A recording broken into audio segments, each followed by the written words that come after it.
Hello friends, good morning and welcome back to my channel. আশা করি সবাই ভালো আছো ও সুস্থ আছো।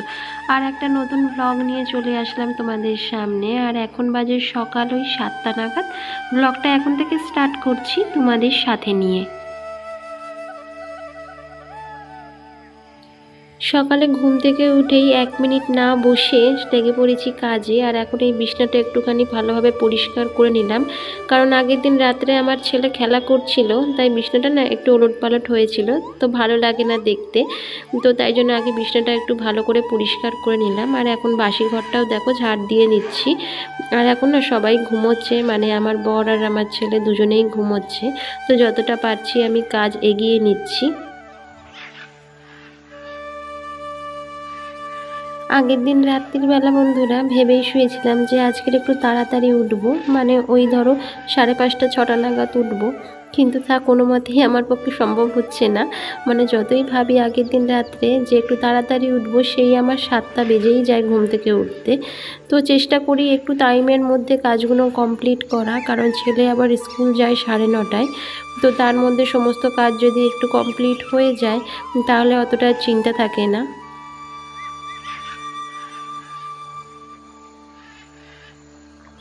আজকের ভাবলাম বন্ধুরা এই ঘরটাকে একটু ডিপ ক্লিন করব, মানে যে আসবাবপত্রগুলো রয়েছে, জানালা দরজা আলমারি যে যা কিছুই রয়েছে, তো সব কিছুই একটু ভালো করে পরিষ্কার করব।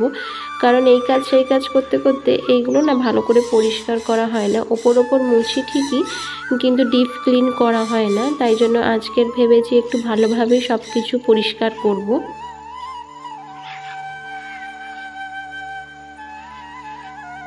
সব গৃহিণীরাই চায় যে নিজের ঘরটাকে একটু সুন্দরভাবে পরিষ্কার পরিচ্ছন্ন করে রাখতে।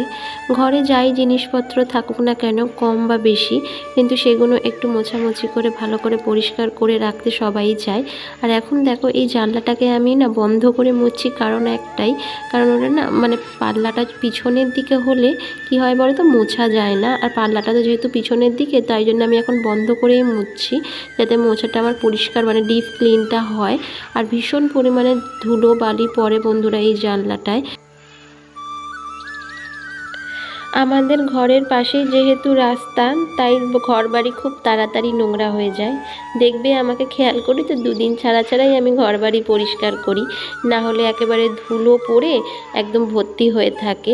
আর মুছতে খুবই অসুবিধা হয়, মানে খুবই কষ্ট লাগে তখন মুছতে। তো 2 দিন ছাড়া ছাড়া যদি পরিষ্কার করি না, তাহলে অতটাও আর ধুলো পড়ে না।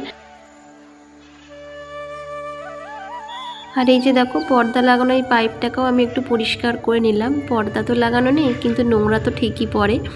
পর্দাটা লাগাবো বন্ধুরা পরের মাসে, দেখি পর্দাটা আগে লাগিয়ে নেব। কারণ এই মাসে তো তোমাদের আমি বলেছিলাম যে এই ম্যাট্রেসটা কিনেছি এই বেডের, আবার ছেলেকে স্কুলে ভর্তি করেছি। তো সেই কারণে একসাথে তো সব কিছু করা পসিবল হয় না, তো তাই জন্য ভাবছি পরের মাসে কিনে নেব। আর এখন দেখো এই যে খাটের মাথার দিকেও পরিষ্কার করে নিচ্ছি, কারণ যত বেশি ডিজাইন থাকে খাটে তত বেশি নোংরা পড়তে থাকে। তোমরা হয়তো ক্যামেরার মাধ্যমে বুঝতে পারছো না, কিন্তু এই যে খাঁজে খাঁজে দেখছো ভীষণ পরিমাণে ধুলো জমেছে। এই ঘরটায় তো বেড আছে ঠিকই, কিন্তু এই ঘরটা না আমরা বেডরুম হিসেবে ব্যবহার করি না। পাশের ঘরটাই আপাতত এখন শুই, কারণ এই ঘরে তো পর্দা নেই। আর সকালবেলা না খুব তাড়াতাড়ি সূর্যের আলো যেহেতু ওঠে, তো পর্দা না থাকার কারণে ভীষণই চোখে লাগে আর ঘুমও ভেঙে যায়। তো যতক্ষণ না পর্দা লাগাচ্ছি ঘরটাকেও ঠিকঠাকভাবে সেটিং করছি। তো এই ঘরটায় আমি বেডরুম এখন বানাবো না, ইচ্ছা তো আছে এই ঘরটাকেই বেডরুম বানাবো নিজের, কারণ এই ঘরটা না খুবই ঠান্ডা।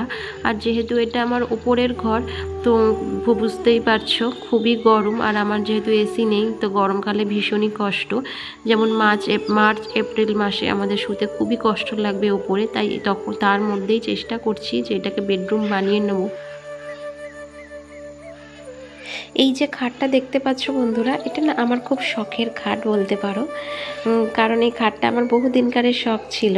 তো এটা না অ্যাকচুয়ালি কিন্তু নতুন নয়, জানো তো, এটা পুরাতন খাট। এটাকে না আমরা বক্স খাট বানিয়েছি। তো খুব সুন্দরভাবে এটা বানিয়েছে, আর ডিজাইনটা আমি চুজ করে দিয়েছিলাম। আমার এই ডিজাইনটা খুব পছন্দ ছিল, মানে আমি না ইউটিউবে একটা ভিডিওতে দেখেছিলাম এই ডিজাইনটা।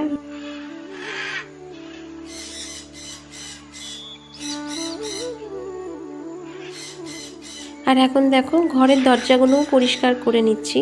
আর আমাদের এই ঘরটায় দুটো করে দরজা, এই যে দেখো মিডিলে একটা দরজা আর বাইরের দিকে একটা দরজা। তো যত বেশি দরজা জানলা থাকে তত বেশি ধুলো পড়ে আর তত বেশি খাটুনিও বাড়ে।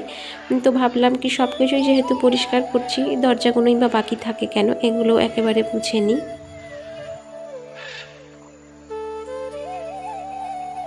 আজকের ভাবছি বন্ধুরা খাওয়া দাওয়ার ঝামেলাটা একটু কম করে ঘরটাকে একেবারে ডিপ ক্লিন করে নেব। যেহেতু একটা ঘর করলাম তাহলে আর বাদ বাকি আর একটা ঘর বাকি থাকে কেন। আর এটা এই দরজাটা দেখছো, এটা হচ্ছে বাথরুমের দরজা। তো এটাকেও একটু ভালো করে পরিষ্কার করে নিচ্ছি। আর বাথরুমের দরজাটা কি হয় বলো তো, জল পড়ে পড়ে না একটু কেমন জলে ছিটে ছিটে দাগ লেগে যায়। তো সেটাকে এখন ভালো করে আমি পরিষ্কার করে নিলাম। আর এখন দেখো একটু বেগুন ভাজা করছি, কারণ সকালে রুটি খাওয়ার জন্য, মানে আজকে সকালে ব্রেকফাস্টে বানাবো রুটি আর বেগুন ভাজা। তো তার আগে আমার চাটা করা হয়ে গেছে, সেটা খাওয়াও হয়ে গেছে, সেটা তোমাদের সাথে আর শেয়ার করিনি, তাহলে ব্লগটা অনেকটাই বড় হয়ে যায়। যতটা পারি ছোট ছোট ব্লগ তোমাদের সাথে শেয়ার করার চেষ্টা করি, কিন্তু আজকের ব্লগটা হয়তো একটু বড় হবে। তো প্লিজ একটু ধৈর্য সহকারে তোমরা দেখো আর আমার পাশে থেকো। আর আমার রুটিটা এইভাবে শাঁকা দেখে তোমরা কিছু মনে করো না, মানে তাওয়ার ওপর শিখছি বলে তোমরা কিছু মনে করো না, কারণ আমি রুটি সেভাবে করতে পারি না। মানে যতটাই পারি আমি শ্বশুর বাড়িতে এসেই শিখেছি, তাও নিজে নিজে শিখেছি, কারণ আমাকে তো শেখানোর মতো সেরকম কেউই নেই। তাই যতটা পেরেছি নিজে নিজে শিখেছি, নিজে নিজেই করছি। মানে যাই করি না কেন বন্ধুরা, আমার বর এতটাই ভালো যে খেয়ে নেয়। হ্যাঁ, খাওয়ার পরে হয়তো একটু একটু নাক সিটকায় যে এইটা এরকম হয়েছে ওই রকম হয়েছে, কিন্তু খাওয়ার সময় কিছুই বলে না। মানে আমি যাই করি সেটাই খেয়ে নেয়। আর এখন দেখো সকালের ব্রেকফাস্ট ছেড়ে চলে আসলাম আমার এই ড্রেসিং টেবিলটা গুছাতে, কারণ এই ড্রেসিং টেবিলটায় না দেখো এটা সেটা না আমার ওলটপালট করে পড়া রয়েছে। তো ভাবলাম একেবারে মুছেও নিই আর জিনিসগুলো একটু ভালোভাবে গুছিয়েও রাখি। আর এই ড্রেসিং টেবিলটা ওলটপালটের কারণ হচ্ছে একটাই, আমার ছেলে। কারণ ওর কাছে যতই খেলনা থাকুক না কেন এই সব জিনিসগুলো ওর খুবই দরকার পড়ে। ছোট থেকেই ওর একটা বাজে অভ্যাস যে আমার এই জিনিসগুলোকে নিয়ে ওর খেলা চাই। এই করে করে অনেক জিনিস নষ্ট করেছে বন্ধুরা। মানে যতই লুকিয়ে রাখি না কেন একবার চোখে দেখলে তো সেটা একেবারে ড্রেসিং টেবিল খুলেই নিয়ে নেয়। আর এখন দেখো টিভির শোকেসটাকেও একটু ভালো করে মুছে নিচ্ছি, কারণ আজকে আমি ভেবেই নিয়েছি ঘরের আসবাবপত্র খুব ভালোভাবে আমি ক্লিন করব। আর এই যে শোকেসে কাপগুলো দেখতে পাচ্ছ, এগুলো না আমি মেলা থেকে কিনেছি। আর ওই লাল কালারের নেসলের যে কাপগুলো দেখছো, এগুলো না কফির সাথে ফ্রি পেয়েছি। মানে কফির যে বোতলগুলো হয় তো তার সাথেই ফ্রি দিয়েছিল। আর এখন দেখো এই চেয়ারটাও আমি মুছে নেবো, কারণ চেয়ারটার উপরে আমি জিনিসপত্র রেখেছিলাম, তো সেগুলো সরিয়ে নিয়ে এখন চেয়ারটাও মুছে নিচ্ছি।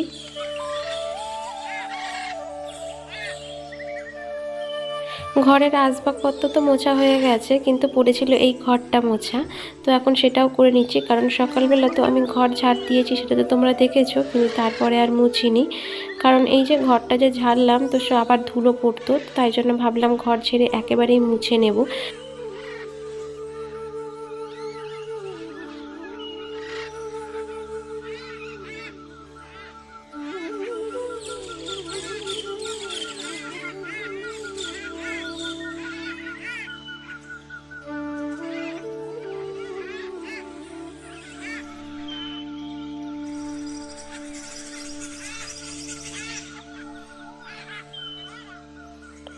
স্নান সেরে একেবারে চলে আসলাম ঠাকুরের পুজো দিতে।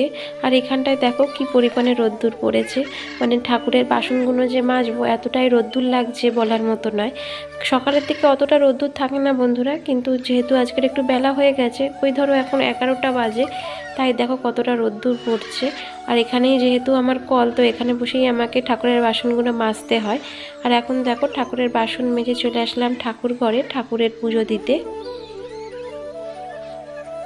আর আজকের গাছে সেরকম ফুলও ফোটেনি, খুঁজে খুঁজে কয়েকটা নয়নতারা ফুল আর কয়েকটা গাঁদা ফুল আর নীলকণ্ঠ ফুল এগুলোই তুলে এনেছি। আর এনেছি কটা তুলসী পাতা, কারণ যেহেতু গরম পড়ছে এখন আর গাঁদা ফুল সেভাবে ফোটে না। আর প্রচুর পরিমাণে ছাদে যেহেতু রোদ্দুর, তো গাছটা না প্রায় মরেই যাচ্ছে। কিন্তু আমি সকালবেলা করে জল দিই বন্ধুরা, কিন্তু তাও না কেমন শুকিয়ে যাচ্ছে। এখন শুধু ভরসা এই নীলকণ্ঠ ফুল আর এই সাদা কয়েকটা ফুল।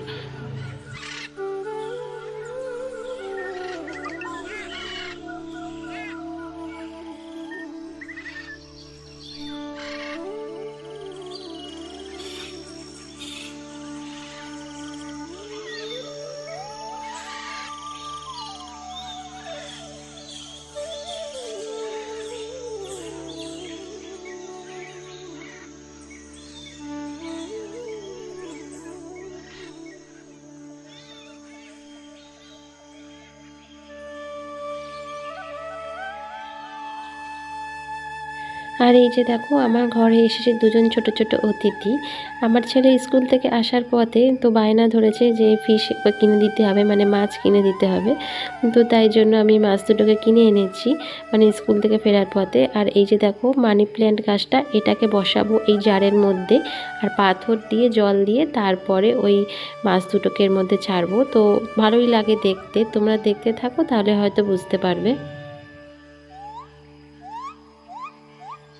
আর এই যে জারটা দেখছো, এটা না আমার অনেক দিনকারের জার। এই জারটা আমার আগের ছিল, মানে এর মধ্যে না আমি গাছ বসাতাম, মানে মানি প্ল্যান্টই গাছ বসাতাম। আর মাঝে মধ্যে এক সময় হয়তো আমি মাছ রাখতাম, কিন্তু খুব মরে যেত, মানে আমারই লেজির জন্য, মানে জল পাল্টাতাম না, জল না পাল্টালে তো মরেই যাবে। তো এখন ভাবছি চেষ্টা করব এই গাছটাকেও বাঁচাতে আর মাছ দুটোকেও বাঁচাতে।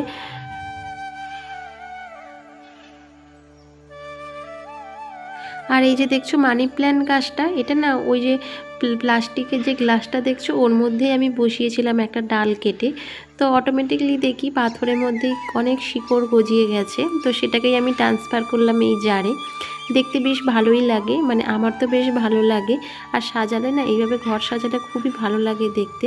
কিন্তু আমি সাজাতে পারি না একটাই কারণে, কারণ আমার ছেলে না প্রচুর জিনিস নষ্ট করে। ধরো এটাকে আমি যে এত সুন্দর করে সাজিয়ে রাখবো তো কোন সময় ভেঙে না দেয়। চলো জারটাতে তো জল ভরা কমপ্লিট হয়ে গেছে, এবার মাছটাকেও ছেড়ে দিই। একটা মাছ দেখো ছেড়েছি, কিন্তু আর একটা মাছকে আমি ধরতে পারছি না, মানে এতটাই ছোট এদিক ওদিক পালাচ্ছে। আর এই মাছ দুটো হচ্ছে ফাইটার মাছ, কিন্তু আমি যতদূর জানি বন্ধুরা দুটো ফাইটার মাছ একসাথে রাখলে মারামারি করে। কিন্তু আমাকে দোকানদার বোঝালো যে না, এটা মারামারি করবে না, কারণ এটা দুটো হচ্ছে মেল মাছ, তো মেল ফিমেল একসাথে থাকলে নাকি হয়, কিন্তু দুটো মেল একসাথে থাকলে নাকি মারামারি করে না।